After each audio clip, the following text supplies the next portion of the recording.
JEE mains का exam ख़त्म हो चुका है और इस वक्त आपके कमरे में एक अजीब सी खामोशी होगी।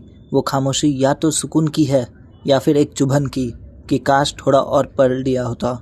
Listen to me very carefully. अगर आपका पेपर बिगड़ गया है तो आप अकेले नहीं हो।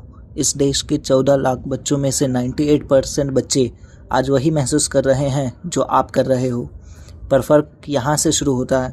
एक लूज़र अब रोना शुरू करेगा और एक विनर अब डाटा कलेक्ट करना शुरू करेगा।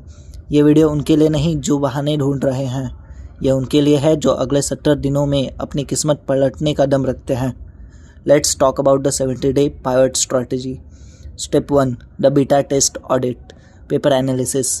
सबसे पहले अपने दिमाग से फेलियर शब्द निकाल दो। आपका सेशन 1 फेल नहीं था, वो आपकी प्रिपरेशन का सबसे महंगा बीटा टेस्ट था। घर के एसी कमरे में बैठकर मॉक टेस्ट देना और एनटीए के सेंटर पर प्रेशर झेलना, दोनों में ज़मीन आसमान का फ़र्क है। अब जब आंसर की आए तो उसे सिर्फ मार्क्स देखने के लिए मत खोलना, उसे खोलना अपनी वीकनेस प्रोफाइल बनाने के लिए। एक पेपर लो और 3 कॉलम्स बनाओ।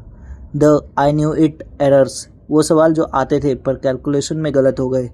द ब्लैंक आउट जोन्स, वो कंसेप्ट्स जो पढ़े तो थे पर एग्ज़ाम हॉल में दिमाग से निकल गए, ये रिवीजन की कमी है। द अननोन टेरिटरी, वो चैप्टर्स जो आपने कभी छुए ही नहीं, ये स्ट्रैटेजी की कमी है। जब तक आपको ये नहीं पता चलेगा कि आप यहाँ क्यों हैं या आप हारे क्यों हैं, तब तक आप अगली जंग जीत नहीं सकते। Step 2, the return on investment strategy. अगले 70 दिनों में पूरा सिलेबस चाटने की कोशिश मत करना। Be a smart engineer before you become one. Focus on the high ROI chapters. Physics का सच, मैकेनिक्स 1 और 2 आपका 30% से ज़्यादा पेपर कंट्रोल करते हैं, पर अगर आपका बेस हिला हुआ है तो मॉडर्न फिज़िक्स और रे ऑप्टिक्स को पकड़ो। ये इंडिपेंडेंट है, स्कोरिंग है और कम वक्त लेते हैं। केमिस्ट्री का मंत्र। इनऑर्गेनिक के लिए NCERT की एक एक लाइन आपके मन में होनी चाहिए। फिजिकल केमिस्ट्री के फॉर्मूले शीट बनाओ, क्योंकि मेंस में डायरेक्ट एप्लीकेशन बेस्ड सवाल ज़्यादा आते हैं। मैथ्स की हकीकत, सबसे ज़्यादा डिफरेंस मैथ्स पैदा करता है। मैट्राइसेस, डिटर्मिनेंट और वेक्टर 3D ये स्कोरिंग यूनिट्स हैं। इन्हें मास्टर कर लिया तो 99 परसेंटाइल के रेस में आप आगे निकल जाओगे। याद रखना, everything is important but not everything is urgent. Step 3, the execution engine. Strategy तो हर कोई बना लेता है, पर रोड मैप वही है जो ज़मीन पर उतरे। 2 चीज़ें आज से अपनी लाइफ में फ़िक्स कर लो। PYQ is the king. नए मॉड्यूल्स के पीछे मत भागो।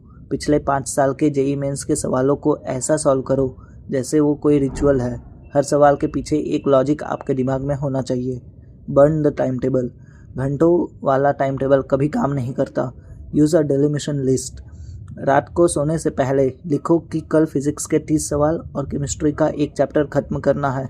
जब तक वो टिक ना हो तब तक नींद नहीं आनी चाहिए। सक्सेस घड़ी देखने से नहीं, टारगेट्स पूरे करने से मिलती है। The philosophical finish beyond the IIT tag. दोस्तों, IIT बॉम्बे या IIT दिल्ली जाना एक सपना है और उसके लिए लड़ना आपका फ़र्ज़ है। पर याद रखना, एक एग्ज़ाम आपकी वैल्यू तय नहीं करता। अगर आपने ईमानदारी से लड़ना सीख लिया तो आप ज़िंदगी के हर इम्तिहान में टॉपर बनोगे।